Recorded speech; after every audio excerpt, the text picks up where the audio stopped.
The Galactic Council chamber buzzed with tension as representatives from 47 species gathered for the emergency session. The crystalline walls of the space station hummed with energy, casting prismatic light across the assembled delegates. At the center of it all sat Commander Sarah Chen, the lone human representative, her dark eyes scanning the room with predatory awareness. "Order! Order!"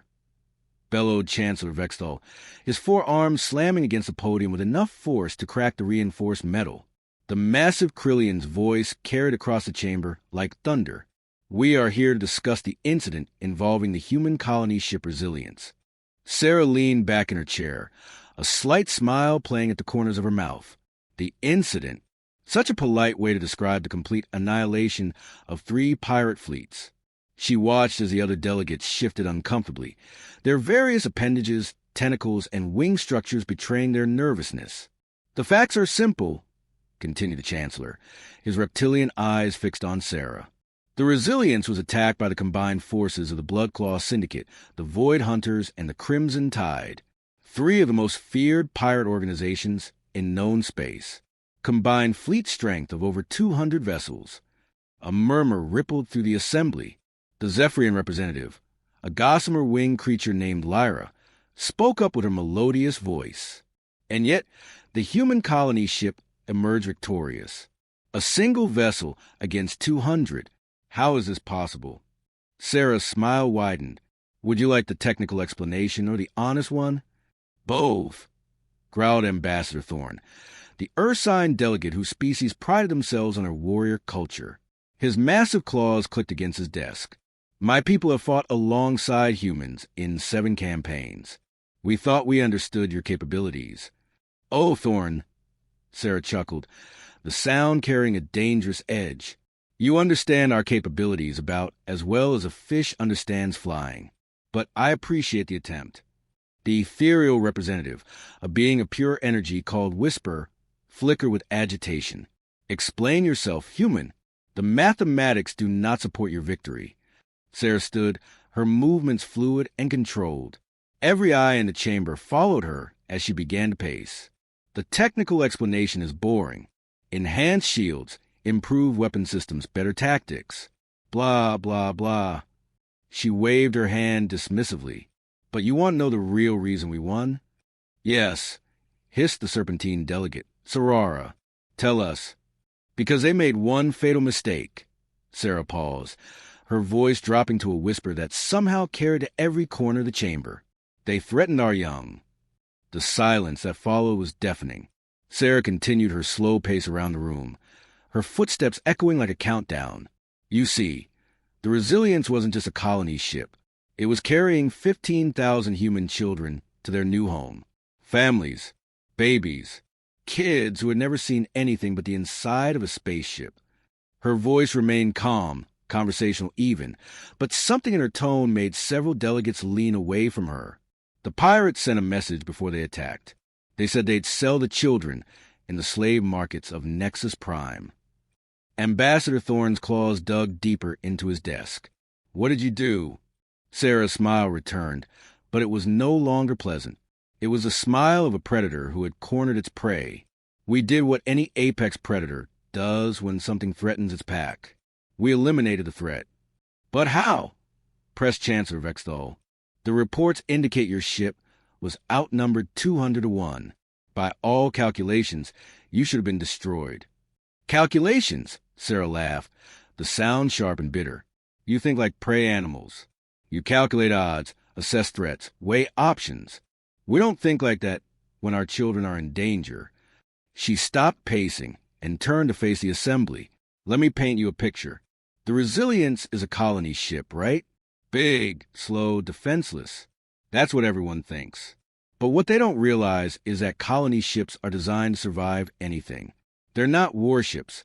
They're something far more dangerous." "What do you mean?" asked Lyra, her wings fluttering nervously. "They're arcs," Sarah said simply. "Designed to carry the most precious cargo in the universe. Human children. And do you know what happens when you threaten a human ark?"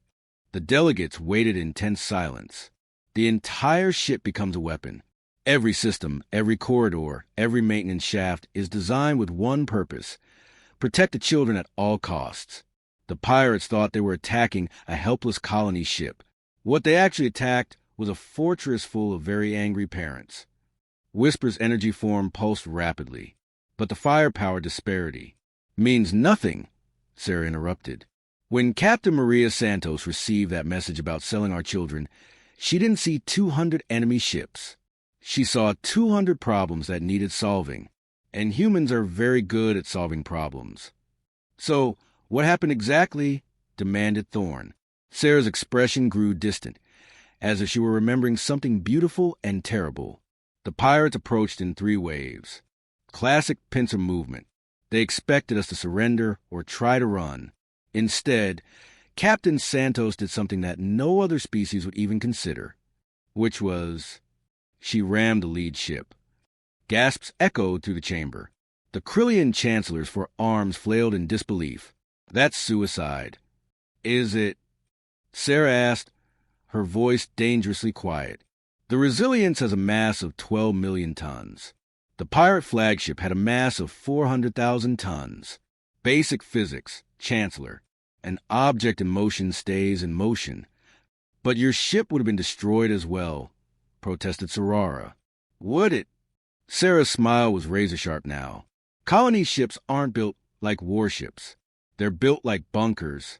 Redundant systems, multiple hulls, compartmentalized everything.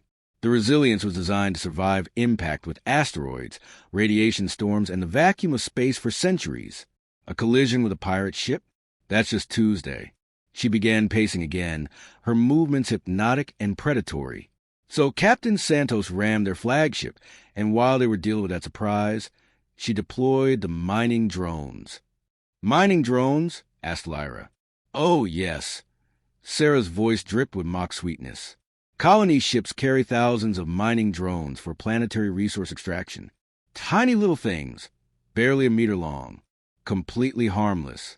Unless, of course, you program them to target engine cores. The chamber erupted in nervous chatter. Sarah raised her hand for silence. It gets better. While the mining drones were busy turning the pirate fleet into expensive scrap metal, Captain Santos activated the ship's manufacturing systems. You know what colony ships manufacture. Construction materials? Guessed Thorne. Among other things, yes, but also weapons, tools, spare parts. Everything a colony needs to build a civilization. She paused for effect, including more drones. Whisper's energy form flickered frantically. You created a swarm? Oh, we created so much more than that, Sarah laughed. We created a plague. Every drone that destroyed a pirate ship scavenged materials to build more drones. Every new drone made the swarm stronger, faster, more efficient. The pirates went from hunting prey to being consumed by it. And the children? Asked Lyra softly. Sarah's expression softened for just a moment. Safe.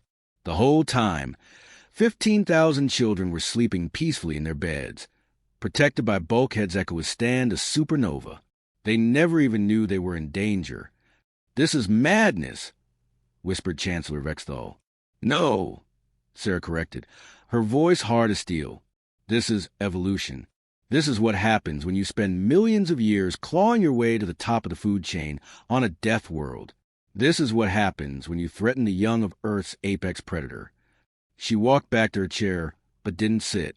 Instead, she leaned forward, her hands flat on the desk, staring directly at the Chancellor.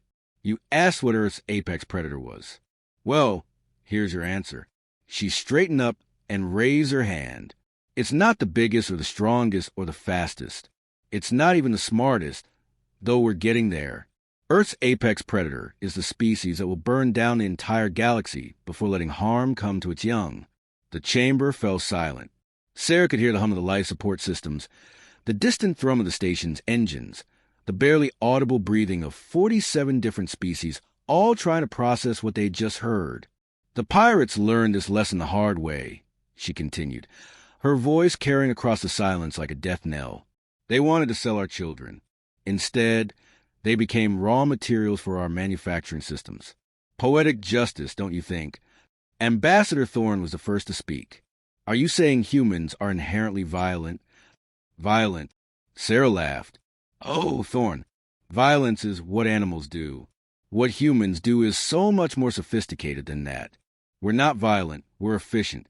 We're not cruel, we're thorough. And we're not evil, we're protective. She sat down finally, crossing her legs with casual grace. The pirates were violent. They wanted to hurt innocents for profit. We simply removed them from the equation, permanently. But the scale of destruction, protested Sarara. 200 ships, thousands of lives. Yes, Sarah agreed. And every single one of them chose to threaten human children. Every single one of them declared war on our species. Every single one of them forgot the most important rule in the galaxy, which is, ask Whisper. Sarah's smile returned, cold and terrible and absolutely final. Don't touch our kids. The silence stretched on, heavy and oppressive. Finally, Chancellor Vexthal spoke. Is this a threat, Commander Chen? A threat? Sarah seemed genuinely puzzled. No, Chancellor. A threat implies future action. This is a statement of fact. A warning, if you will. The galaxy is full of predators and prey. For the longest time, everyone assumed humans were prey because we're small, we're soft, we don't have claws or fangs or natural armor. She stood again, her movements deliberate and controlled. But you forgot to ask the most important question. You forgot to ask why a prey species managed to survive on a planet where everything was trying to kill it. You forgot to ask how we became the dominant species on a world full of creatures bigger, stronger, and faster than us. How? Asked Lyra, her voice barely a whisper. Because we're not prey, Sarah said simply. We never were. We're pack hunters. We're tool users. We're the species that looked at the food chain and decided it was more of a suggestion than a rule. We're the species that turned cooperation into an art form and revenge into a science. She walked to the great viewing window that showed the star field beyond. When the pirate attacked the Resilience, they weren't just attacking a ship. They were attacking our pack, our family, our future. And when you attack a human pack, you don't just face one human. You face all of us. Turning back to the assembly, she spread her arms wide. This is why we won. Not because of better technology or superior tactics. We won because when you threaten what we love, we become something else entirely. We become the thing that nightmares have nightmares about. The chamber remained silent, the weight of her words settling over the delegates like a shroud. Sarah returned to her chair, her movements casual and relaxed, as if she'd just discussed the weather rather than the systematic destruction of an entire pirate armada. Any other questions? She asked pleasantly. Nobody spoke. In the distance, a star flickered and died, its light finally reaching them after traveling for millions of years. Sarah watched it fade and smiled. Just like the pirates, she thought. Beautiful, distant, and ultimately temporary. The meeting would continue, but the real message had been delivered. Earth's apex predator had introduced itself to the galaxy, and the galaxy would never be the same. They asked what Earth's apex predator was. The human just grinned and raised her hand, HFY. The silence stretched for what felt like eternity. Sarah Chen sat in her chair, completely relaxed, as if she hadn't just casually described a complete annihilation of 3 pirate fleets. The other delegates were processing her words. Their various forms of alien biology betraying their discomfort in ways that would have been amusing if the situation weren't so serious. Finally, the silence was broken by an unexpected sound. Laughter. Not nervous laughter, or the kind of sound someone makes when they're trying to break tension. This was genuine, deep, rumbling laughter that seemed to come from the very depths of someone's being. All eyes turned to Ambassador Thorn, whose massive Ursine form was shaking with mirth. "You magnificent predator," he wheezed between laughs. "My people have fought alongside humans for 7 campaigns, and I thought I understood you. I thought I knew what you were capable of when your blood was up. But this is beautiful." Sarah raised an eyebrow. Beautiful? That's not a word most species use to describe genocide. Genocide? Thorn wiped tears from his eyes. No. You misunderstand. What you describe is not genocide. What you describe is justice. The purest form of justice I have ever heard.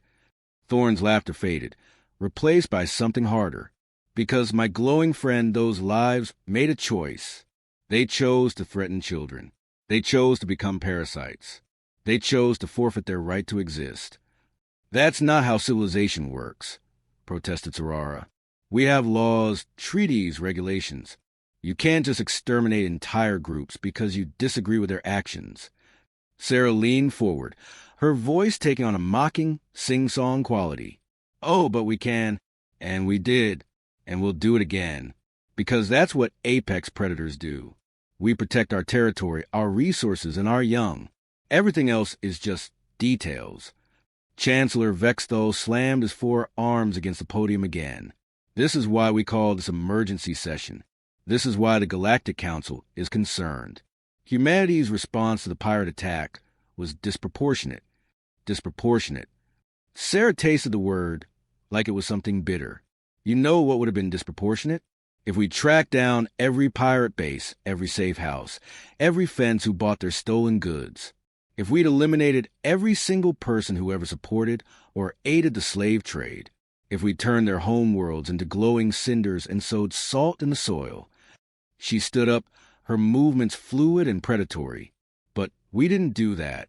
We simply removed the immediate threat. We were actually quite restrained. Restrained? Whisper's energy form pulsed rapidly. You destroyed 3 entire fleets. Yes, Sarah nodded. Instead of destroying the infrastructure that supported them. Instead of hunting down their suppliers. Instead of making examples of the criminal organizations that funded them, we simply defended ourselves. That's what you call restraint. The chamber erupted in nervous chatter. Species that had never bothered to truly study humanity were suddenly realizing they might have made a terrible mistake in their assumptions. Order! Chancellor Vexthal roared. The point is, humanity's response has created a power vacuum. The destruction of 3 major pirate organizations has destabilized trade routes across 7 systems. Sarah shrugged. Not our problem. We didn't create the piracy issue. We just solved it permanently. But the economic disruption, began the Zephyrian delegate, will be temporary, Sarah interrupted. Trust me, someone will fill that vacuum. Someone always does. The question is, will it be someone stupid enough to threaten human children again? She walked to the center of the chamber, her footsteps echoing in the silence. You see, that's the thing about apex predators. We don't just eliminate threats. We send messages. Every species in the galaxy now knows exactly what happens when you threaten human young. That message will save more lives than any treaty or law ever could. Ambassador Thorne nodded approvingly. Fear is a powerful teacher. Not fear, Sarah corrected. Respect. Fear is what prey feels when they're about to be eaten. What we want is respect, understanding, the kind of awareness that keeps your species alive. She turned to face the assembly. Let me tell you about what happened after the Resilience docked at New Haven Station. The survivor interviews were illuminating. Survivors? Asked Lyra. I thought you said the pirate fleets were destroyed. Most of them were. But some ships managed to escape when they realized what was happening. Captain Santos could have pursued them, could have finished the job. Instead, she let them go. Do you know why? The delegates waited in silence. Because she knew they'd spread the word. She knew they'd tell every criminal organization in the galaxy exactly what happened to their friends. She knew they'd become our best recruiting tool for maintaining peace. Sarah began pacing again, her movements hypnotic. The interviews were fascinating. Hardened criminals, some of them centuries old, reduced to gibbering terror. Not because of the destruction, but because of the way it was done. Clinical, efficient, without anger or hatred, just inevitable. She stopped in front of the Serpentine delegate. One of the survivors, a Kytherian named Zix, kept repeating the same phrase. They didn't fight us. They just deleted us. Deleted? Sarara's forked tongue flicked nervously. Deleted, like we were a computer virus. Like we were just bad code that needed to be corrected. Sarah's smile was razor sharp.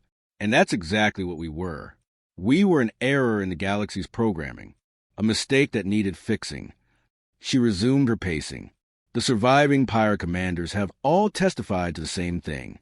They sent the standard intimidation message. They expected negotiations, pleas for mercy, maybe a desperate attempt to escape. Instead, they got silence. Complete, absolute silence. Then their ships started disappearing. "What do you mean, disappearing?" asked Whisper. "I mean, 1 second they were there. The next they were gone. No explosions, no energy signatures, no distress calls. Just gone, like they'd never existed at all." She paused for effect. "The mining drones, you see, are programmed for efficiency. They don't waste energy on spectacular explosions. They simply disassemble. Quietly, methodically, they turn warships into component atoms and use those atoms to build more drones." The chamber was deathly quiet now. Sarah could feel the fear radiating from some of the delegates, the grudging respect from others.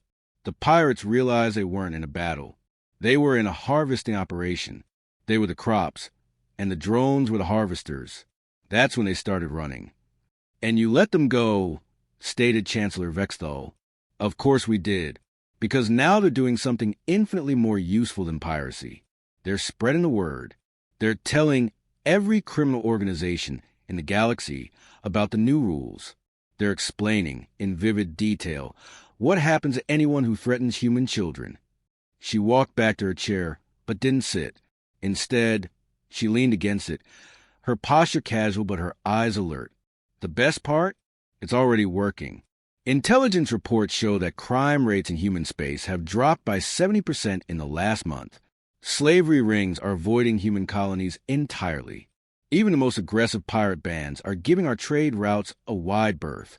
Because they're afraid," stated Thorne. "Because they're smart," Sarah corrected. "Fear is temporary. It fades. But intelligence, understanding, that's permanent. They understand now that humans are not prey.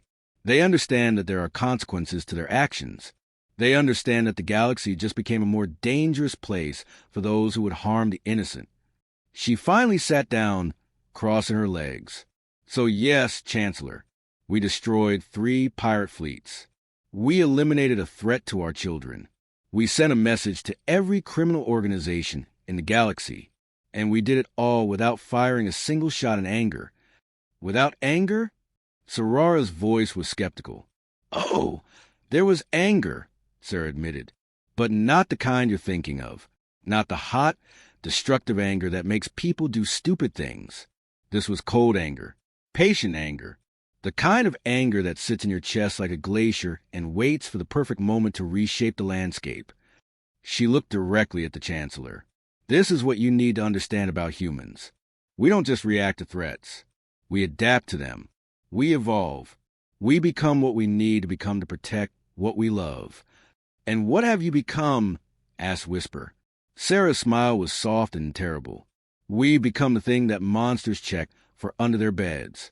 We become the reason why the word human is becoming synonymous with inevitable retribution in pirate circles. We become the species that other species point to when they want to explain why you shouldn't prey on the innocent." She stood up again, her movements fluid and controlled. "But most importantly, we become the guardians of peace. Not the enforcer of law, not the arbiters of justice, but the simple, brutal guardians of the principle that some things are off limits, that some lines should not be crossed, that some choices have consequences." The chamber was silent for a long moment. Finally, Chancellor Vexthal spoke. "What do you want from the Galactic Council?" "Nothing," Sarah said simply. "We're not asking for permission. We're not seeking approval. We're not requesting support. We're simply informing you of a new reality. This is what happens when you threaten human children. This is what happens when you mistake our mercy for weakness. This is what happens when you forget that Earth's apex predator is very much alive and very much aware." She walked to the great viewing window again, looking out at the stars. "The galaxy is full of predators and prey. For the longest time, everyone assumed humans were prey because we're small, we're soft, we don't have claws or fangs or natural armor. But size doesn't make you an apex predator. Strength doesn't make you an apex predator. Weapons don't make you an apex predator. She turned back to the assembly.